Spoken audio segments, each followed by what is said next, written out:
நண்பர்களுக்கு வணக்கம். இன்னைக்கு நான் உங்களுக்கு என்னத்தை பற்றி சொல்ல போகிறேன்னா, வடநாட்டு கலாச்சாரத்தில் இருக்கிற தமிழ்நாட்டில் இருக்கும் பிரமிக்க வைக்கும் பிரம்மாண்ட கோயிலை பற்றி தாங்க இப்போ உங்களுக்கு நான் காட்ட போகிறேன். ஆமாங்க, நான் காட்ட போகிறது என்னன்னா இருக்க கோவிந்தபுரத்து கோவில் தாங்க. கோவிந்தபுரத்தில் உள்ள பாண்டுரங்கன் கோயிலை பற்றி தான் நான் இப்போ சொல்ல போகிறேன். இது எங்கே இருக்குன்னு சொன்னாக்கா, மயிலாடுதுறையில் நார்மலாகவே மயிலாடுதுறை அருகில் உள்ள கோயிலெலாம் சுற்றுலாத்தலம், அங்கே உள்ள ஸ்பெஷல் எல்லாம் அவங்கள்ட்ட நான் சொல்லிகிட்டு இருந்தது வழக்கமாக இருந்தேன். இனிமேல் பக்கத்து மாவட்டத்தில் உள்ள சுற்றுலாத்தலம் என்னன்னு பார்ப்போம். இது வரைக்கும் பாருங்கள், கோயிலோட பிரம்மாண்டத்தை பாருங்கள் எப்படி இருக்குன்னு சொல்லிட்டு ஒரு சின்ன தாஜ்மஹால்னு சொல்லலாங்க. அவ்வளோ ஒரு அழகாக கட்டி வச்சுருக்காங்க. மேக்சிமம் இந்த பக்கம் உள்ளவங்கலாம் பார்த்துருப்பீங்க. ஆனால் பார்க்காத ஆளுக்கு இந்த காணொளி.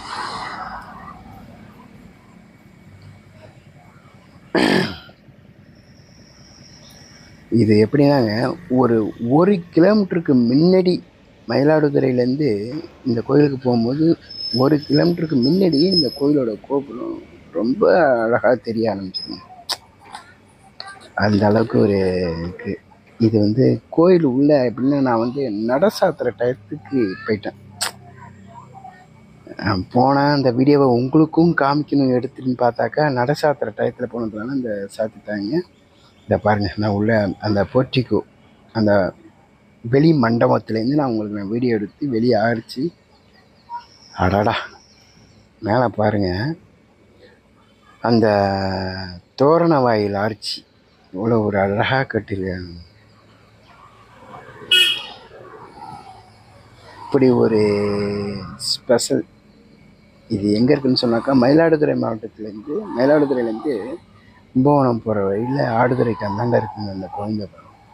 உண்மையாகவே இந்த பக்கம் சுற்றுலாவோ வேறு எந்த வேலையாக போனாலும் அந்த ஆடுதுறைக்கு பக்கத்தில் இருக்கிற இந்த கோயிலை மிஸ் பண்ணுறாங்க. ரொம்ப அழகான ஒரு ரொம்ப அழகான ஒரு கலையில் கட்டியிருக்காங்க. ஒரு விஷயம். ரெண்டாவது விஷயம், இந்த கோயிலுக்கு ஒரு தேர் ஒன்று ரெடி ஆகிட்டு இருக்குங்க. பார்த்தேன், நான் போனப்போ கூட ஒரு அறையில் கட்டிகிட்ருக்காங்க, ஒரு டென்ட்டில் போட்டு. கிட்டத்தட்ட அந்த தேரோட அளவு பார்த்திங்கன்னா 250 சிற்பங்கள் கொண்ட ஒரு தேர்.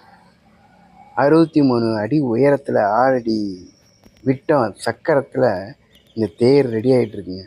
உலகத்திலேயே பாண்டுரங்கனுக்கு உள்ள ஒரே கோயில் தங்கத்தேர். இது எப்படின்னு சொன்னால், இந்த கான்டாக்ட் நம்பரை கான்டாக்ட் பண்ணி நீங்கள் ஏதாவது காணிக்க ஏதாவது வேண்டுதல் இருந்தால் கூட தங்கத்தேரை இழுத்து இதுக்கு கான்டாக்ட் பண்ணிட்டு வந்தீங்கன்னா தங்கத்தேரை இழுத்துக்கலாம். அவங்க சொல்கிற டயத்துப்படி பாருங்கள், எவ்வளோ ஒரு அழகாக இருக்குது பாருங்கள். நான் பார்த்தோன்னே இந்த வீடியோவை எடுத்து நம்ம நண்பர்களுக்கெல்லாம் காமிக்கணுன்னே இந்த வீடியோவை எடுக்க ஆரம்பிச்சிட்டேங்க.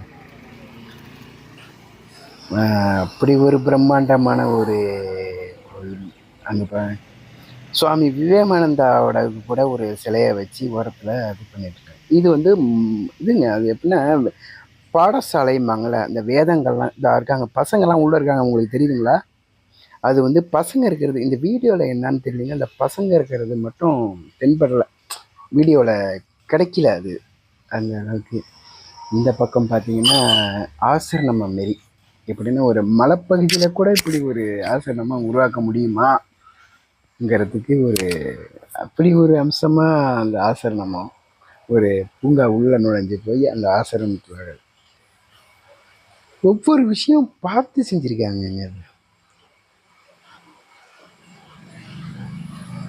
அந்த அந்த பாருங்க, இது பார்த்துக்கோங்க.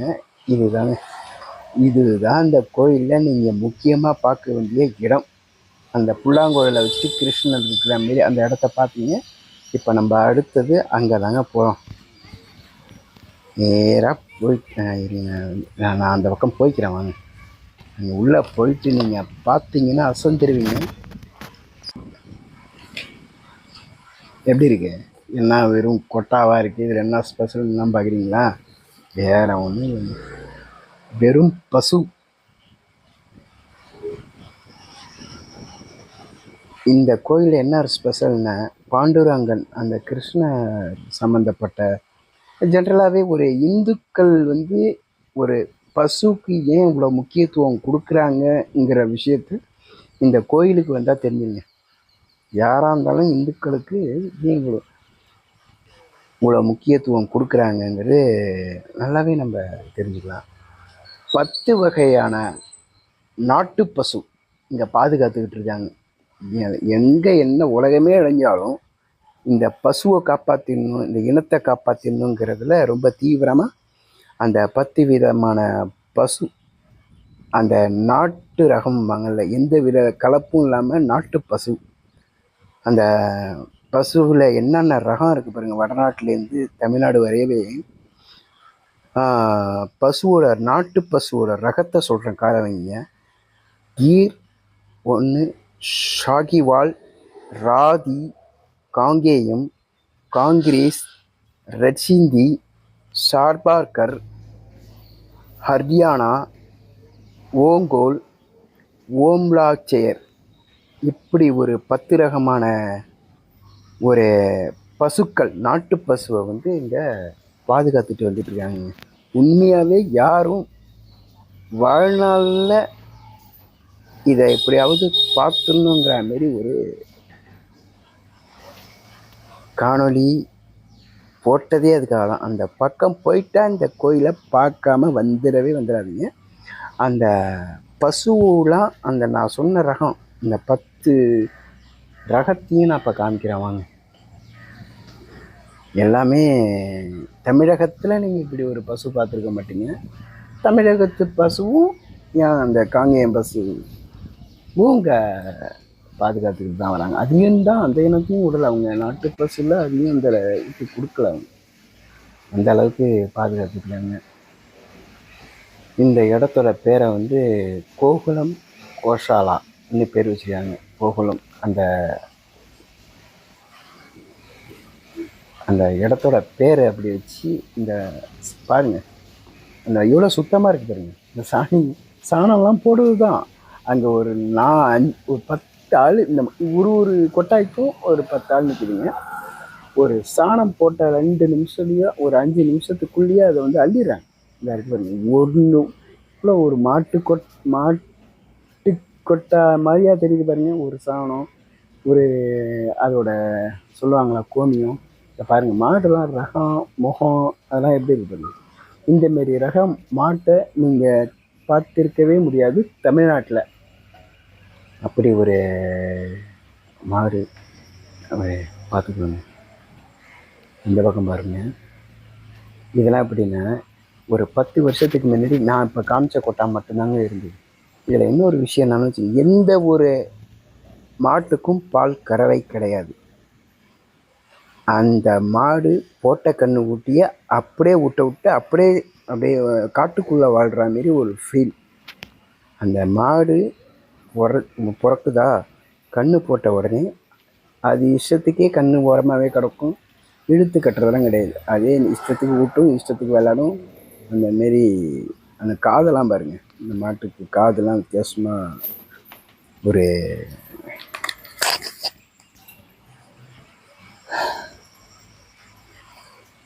அந்த அளவுக்கு ஒரு முக்கியத்துவம் கொடுத்து இந்த மாட்டெல்லாம் வளர்த்துக்கிட்டு அப்படியே வந்துக்கிட்டு இருக்கு.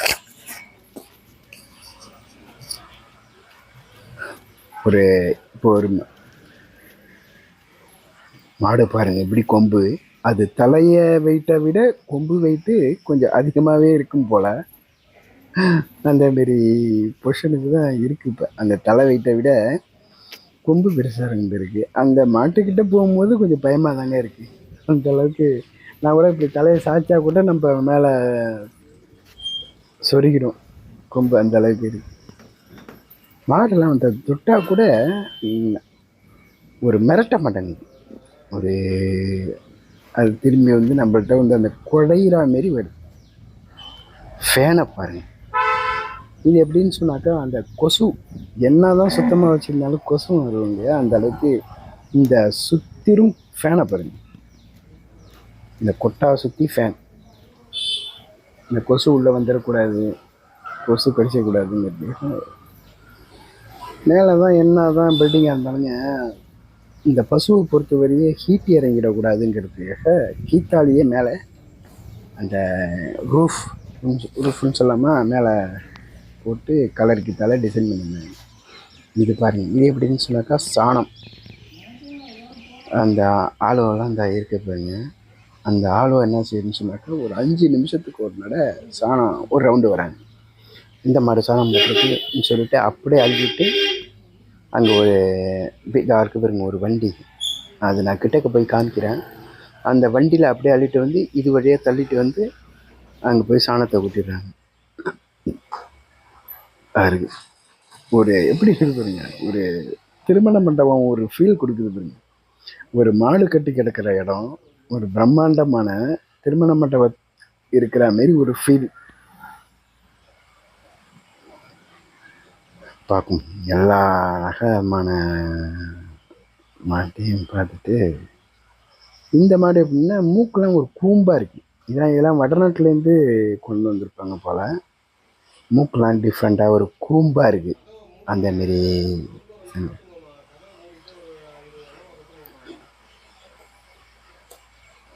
சாதாரண விஷயம் இல்லைங்க. இதெல்லாம் இப்படிலாம் ஒரு மாட்டை மெயின்டைன் பண்ணி ஒரு சாணம் போட்டவனே அள்ளிக்கிட்டு எவ்வளோ செலவாகும் நான் நினச்சி பார்க்க முடியுதுங்களா? மொத்தம் வந்துங்க ஒரு வைக்கல், அது சம்மந்தமான தீவனம், அது சம்மந்தமான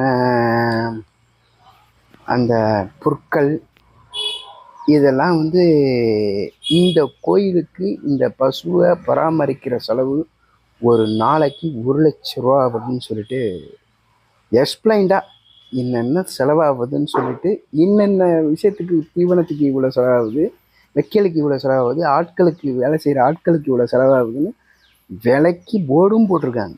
1,00,000 ரூபா ஒரு நாளைக்கு செலவாகுது இங்கிறதுக்காக, செலவாகுதுங்கிறதுக்காக உள்ளே போக்குறதுக்கு கட்டணமோ, அதை தொடுறதுக்கு கட்டணமோ, இது தர்றதுக்கு கட்டணமோ கிடையாது. எல்லாமே இலவசம்தான். அதில் போனால் நம்ம இவ்வளோ செலவாகுது, இதெல்லாம் ஒரு பராமரிக்கிறதுக்கு இவ்வளோ செலவாகுதுன்னு சொல்லிட்டு நமக்கு பார்க்கிங்கு, உள்ளே போகிறதுக்கு கட்டணம் எதுவுமே கிடையாது. நீங்கள் வர போயிட்டே இருக்கலாம். உள்ள யாரும் எந்த இதுவும் கிடையாது, எந்த தடையும் கிடையாது. யாரும் கோபமாக பேச மாட்டாங்க. அந்த இப்படி பண்ணுங்க.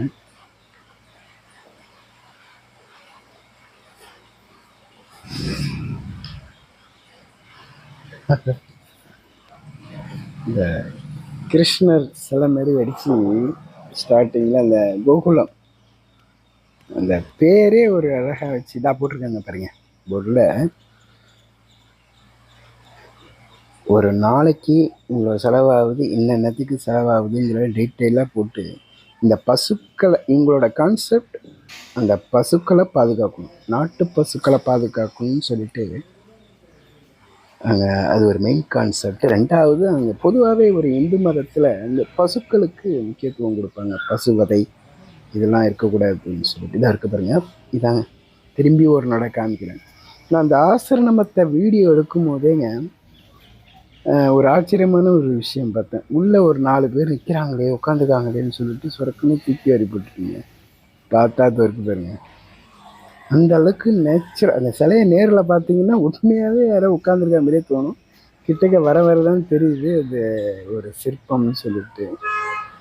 அவ்வளோ ஒரு அழகாக பாருங்கள், உள்ளே பாருங்கள், இவ்வளோ ஒரு அமைதியாக ஒரு இடத்துல வாழணும்னு நமக்கே தோணும். இந்த இடத்த விட்டு வர்றதுக்கு நமக்கு மனசு வராதுங்க. அந்த அளவுக்கு ஒரு ஆசையாக இருக்கும் இந்த இடத்த விட்டு. இதை வாங்க வெளியில், இதாங்க பாடசாலை. நல்லா கவனிச்சுக்கோங்க. இந்த பில்டிங், இந்த கல்வெட்டு இருக்கு இல்லையா, இது உள்ளே வந்து நான் போனப்போ இது உள்ளெல்லாம் அலௌடு கிடையாது. உள்ளே வந்து பாடசாலை, அங்கே கற்றுக்கிறவங்க வேதம் கற்கிற பொருள் கூட நம்மள்கிட்ட கேட்டு சில தமிழில் கூட அவங்க வேதம் கற்றுக்கிட்டாங்க. ஏன்னா தமிழ் நான் போனப்போ கூட தமிழில் தான் ஏதோ பாடிட்டு இருந்தாங்க. ஹிந்தி, சமஸ்கிருதம்னு கூட இல்லை, தமிழ் பாட்டு தான் பாடிட்டு இருந்தாங்க நான் போனப்போ. அது சரியாக எனக்கு என்ன பாட்டுன்னு சொல்ல தெரியல. ஒரு வேதங்களில் ஒன்றா கூட இருக்கு. பாருங்கள், கோயில் 2வது முறையும் பார்த்துக்கிங்க. ஓகே, பார்த்தா பார்த்துக்கிட்டே இருக்கணும் போல தான் தோணும். அந்த மாதிரி ஒரு இடம், அந்த மாதிரி பசுமையான இடத்துல அமைஞ்சிருக்கு. இது எப்படின்னா ஒரு ஹில் ஸ்டேஷனுக்கு கீழே இப்படி ஒரு, எப்படின்னா என்ன சொல்லணும்னாக்க, ஒரு மலை அடிவார